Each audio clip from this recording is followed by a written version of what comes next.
The Paul Leslie Interviews.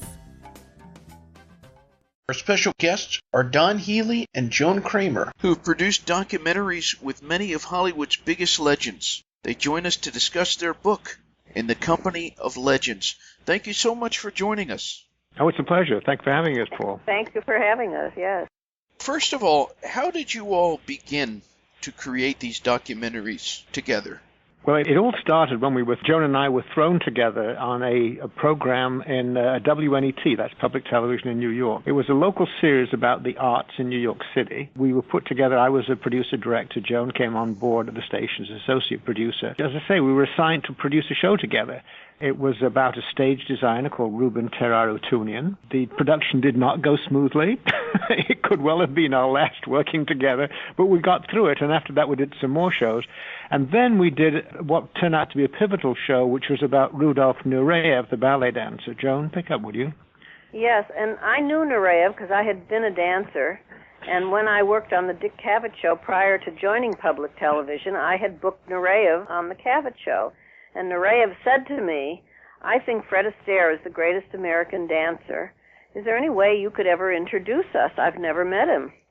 And I, by that time, was a friend of Joanne Woodward's, and Joanne, who is an avowed dance aficionado, dance nut, as she would say, I had an idea, and I told it to David, that Nureyev would like to meet Astaire, and we came up with the concept of doing a sort of a television special in which Joanne, the dance aficionado, would do a talk show talking to Nureyev and Astaire at the same time. Well, Astaire said no, and Nureyev said yes, and it evolved into the profiles that the first national shows David and I did together about Fred Astaire, which Nureyev was on. We went to Paris to interview him, and Joanne Woodward wound up narrating the shows, but I never did get them in the same room at the same time. But that was our first national show about a movie star, and it was a much bigger hit than we ever expected it to be, and it led to all the others. The book goes into Fred Astaire a little bit. What was his reaction to the work that you all did? Well, first of all, we should explain that he didn't want us to do the shows. He made it very clear he didn't want a television special done about him. And we believe it was because at the time there were quite a number of what were like tribute shows where somebody would sit on a stage or at a table and everybody would get on in front of a microphone and laud them and say how wonderful they were. And that was not the sort of thing that Fred was comfortable with. We finally persuaded him we were not doing that we wanted to do a documentary profile. And we kept writing him letters, and his agent would call and say, "Leave him alone." And eventually eventually we got the call from the agent who said, "Because of your tenacity, Mr. Astaire has agreed to let you go ahead and make the shows." And I remember saying to Joan, "Well, that's all very nice. I mean, it's very good of him to do that, but we didn't need his permission. He's a public figure, and it's a big deal." Well, it was a big deal as it happened, because something we didn't know was that Astaire's lawyers in the 1930s, when he worked for RKO, had written into his contracts that he had control over the use of clips of his films. So he could have stopped us doing the shows. Thank goodness we didn't know, because if we'd known, we would have probably given up. And in our ignorance, we pressed on and finally got his permission. So his permission turned out to be a big deal. Paul, when you think about it, that lawyer in the 1930s, I don't know if he had a crystal ball or what, but in the 1930s, nobody was using excerpts for anything other than coming attractions. Right. So why he put that clause in Astaire's contract is incredible. Anyway, it turned out that when we got this permission to do the shows from the agent, there was actually a sting in the tail, because the agent said to us, "Oh, and by the way, Mr. Astaire thinks it would be a good idea for you to show him a rough cut before you put your show to bed." Interesting. Well, also terrifying, because Astaire was known to be a perfectionist and could be very, very rough on people that didn't meet his standards. We approached that screening with grave trepidation, I have to tell you. But we got through it, and what happened was that we realized that, remember, this was around about 1980. There was pretty much no home video in existence at the time. And the only way you could see Astaire's films were either in revival houses, of which there were very few, or on late-night television on rather muddy old prints, scratched 60mm prints. And so he hadn't actually seen himself dancing in his movies for many, many years.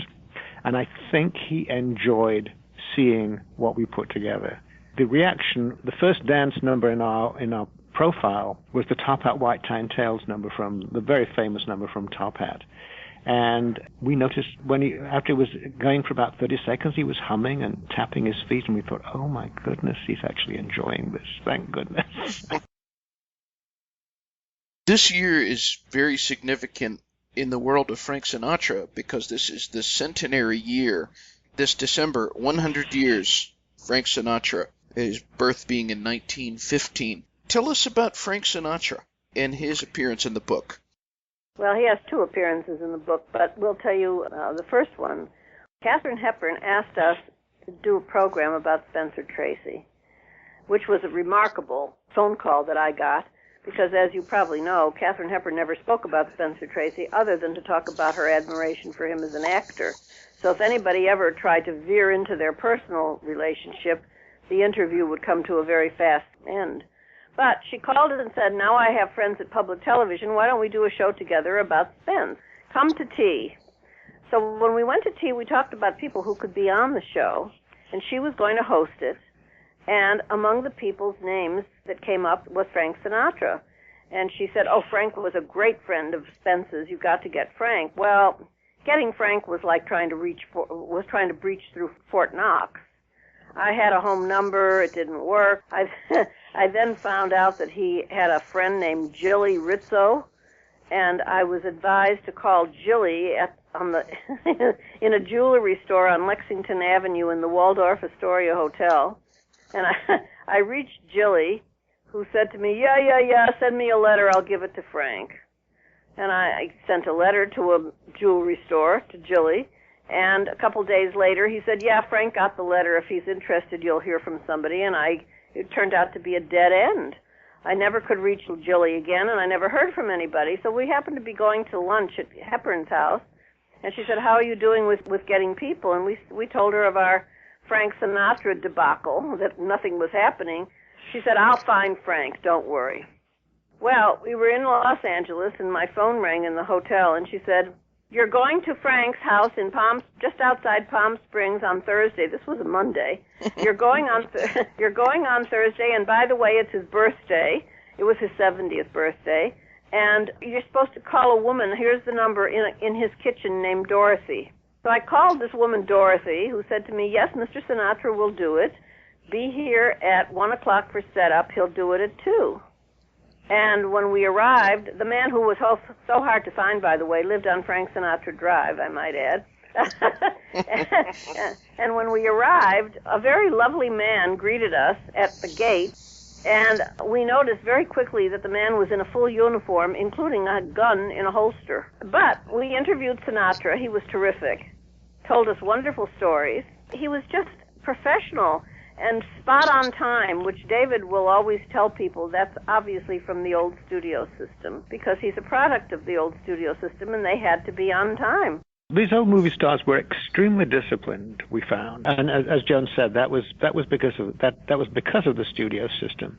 They had early morning calls, and they knew when they had to be on the set, and if they were not on the set and ready, everybody was kept waiting. The studios were not going to stand for that. So it was a wonderful byproduct of that system. I think the only person that ever kept us waiting was Elizabeth Taylor, but she was a separate case. So Katharine Hepburn would be there ahead of time and wonder why we were not ready. Is there a particular place or a part in this book, in the Company of Legends, that either collectively or separately, a favorite part of the book? Whoa, you're asking us to choose our favorite child. Or you're asking Fred Astaire to say who was his favorite dance partner.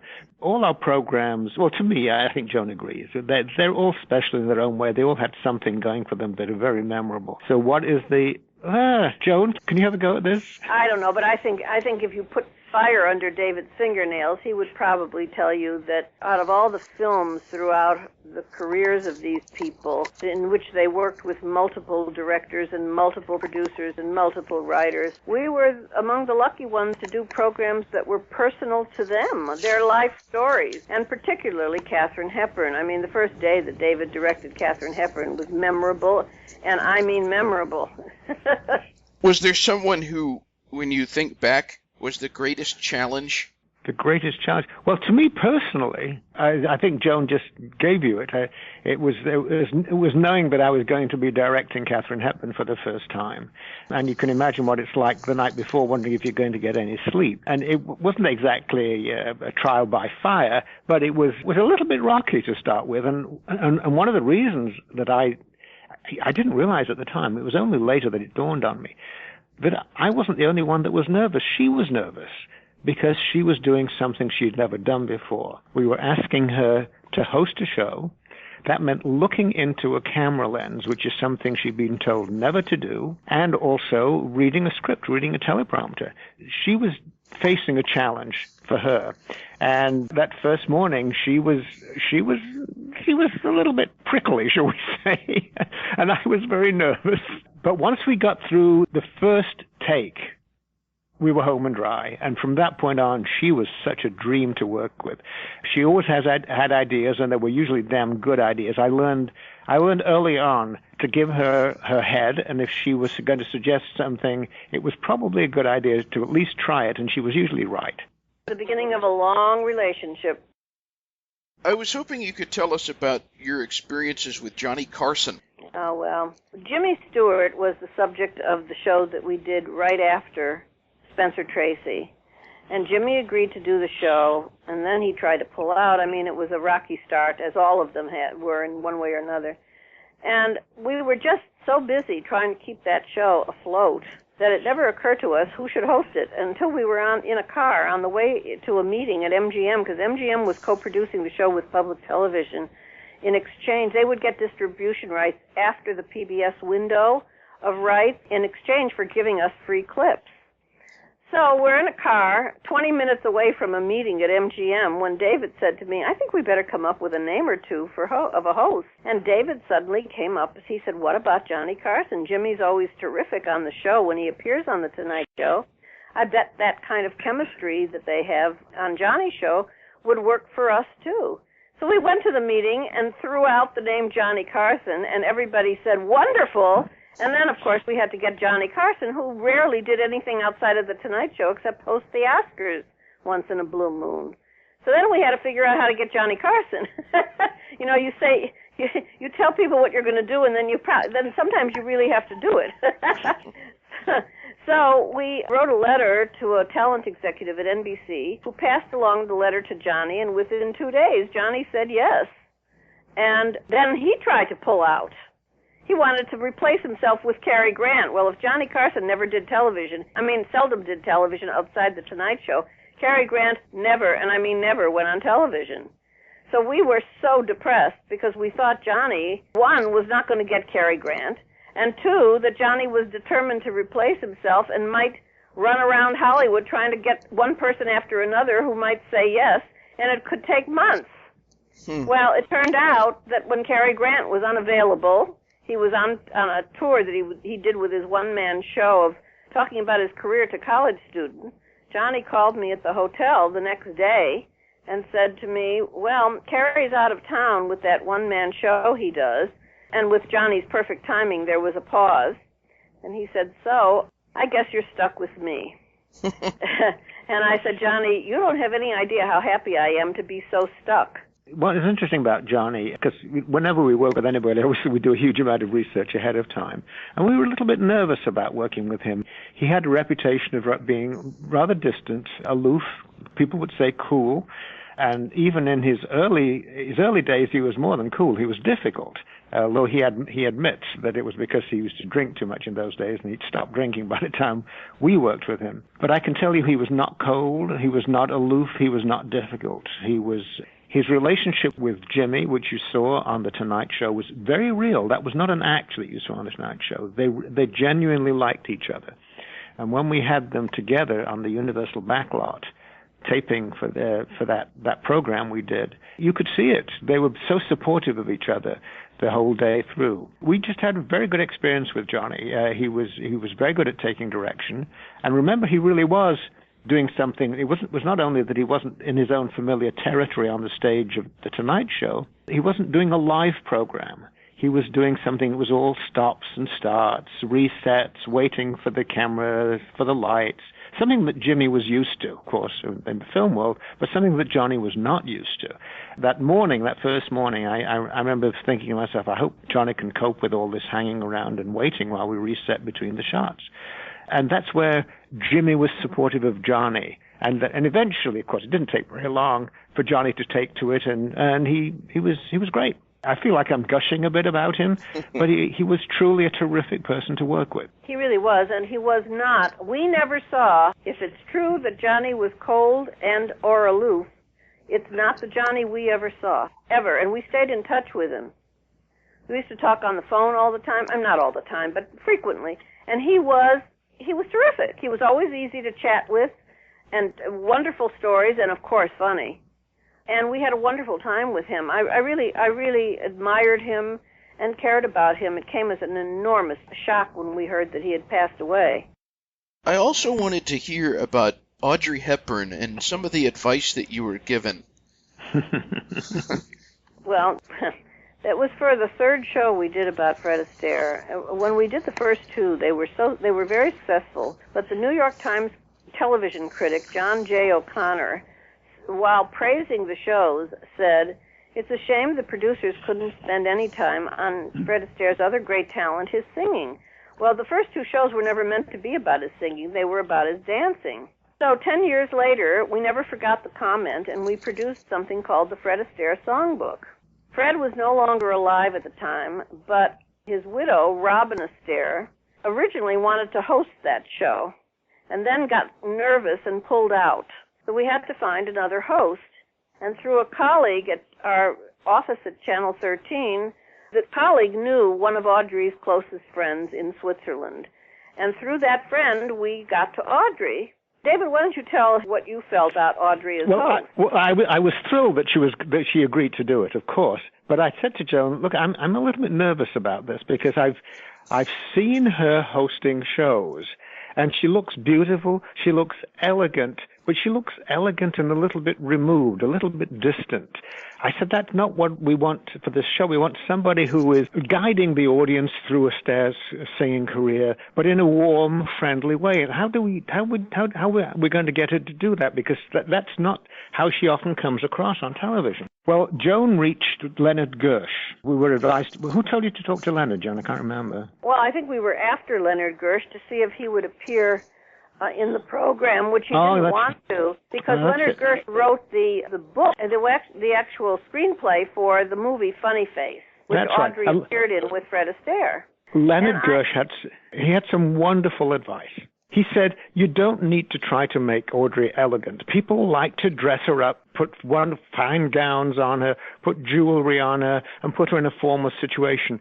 She's so elegant by herself, you don't need that. He said, the Audrey I know is somebody that curls up on a couch and chats with you. He said, have a dress, put on a sweater of her choice, tell her to wear slacks, and then sit her on a sofa and just ask her to get comfortable and curl up on the sofa. And that's exactly what we did, and we got the Audrey Hepburn that we were both looking for. She is so warm and friendly. You feel you're sitting in the living room with her while she's chatting about Astaire. It was a wonderful piece of advice we got. And for me, I think for David, too, Audrey's one of those people that I think both men and women feel the same. I mean, women want to be her, and men want to meet her and be with her. I mean, she's universally admired for a lot of reasons, including the fact that she gave up a lucrative career as an actress to go hold dying babies to bring attention to their plight for UNICEF. She was in Somalia and all those Bangladesh holding starving children. For anyone who reads this book, In the Company of Legends, what is it that you want the reader to get out of that experience? Oh, well, I think I know what I want. I want people to come away with the realization that while we were working, excuse the pun, in the company of legends, we were also working with human beings who were funny, who were interesting and interested in the world around them, who weren't just putting on makeup and going in front of a camera. We were able to know those people and get to work with them and in most cases remain friends with them. And I think that if the audience comes away thinking these were interesting, down-to-earth people, even though they were legends on the silver screen, I'll be very happy if that's the reaction. And that seems to be the reaction by people. What do you think, Paul? I think it's wonderful to keep the memory of some of these, like you're just talking about Audrey Hepburn. And a lot of these people, their legacy continues on, and people, they still want to hear the stories about these people. That's true. One of the things we were trying to do in the way we wrote the book also is to give the reader the feeling that they are with us when we're going through these experiences, when we're meeting these people, when we're talking with them. We'd like to feel that the reader is sitting in the room with us and experiencing what we're experiencing. My last question is very open-ended. We've been speaking with Joan Kramer and David Heeley. They've had so many of these documentaries, too many to list, and then their book, In the Company of Legends. What would you like to say to anyone listening in? Don't forget these people.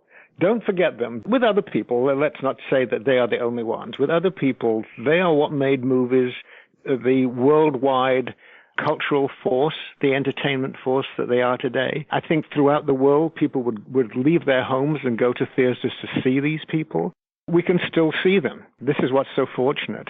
Those movies are still available for us to see, and you can see why they were giants of the silver screen. We can't forget them. They have had a tremendous impact on our culture.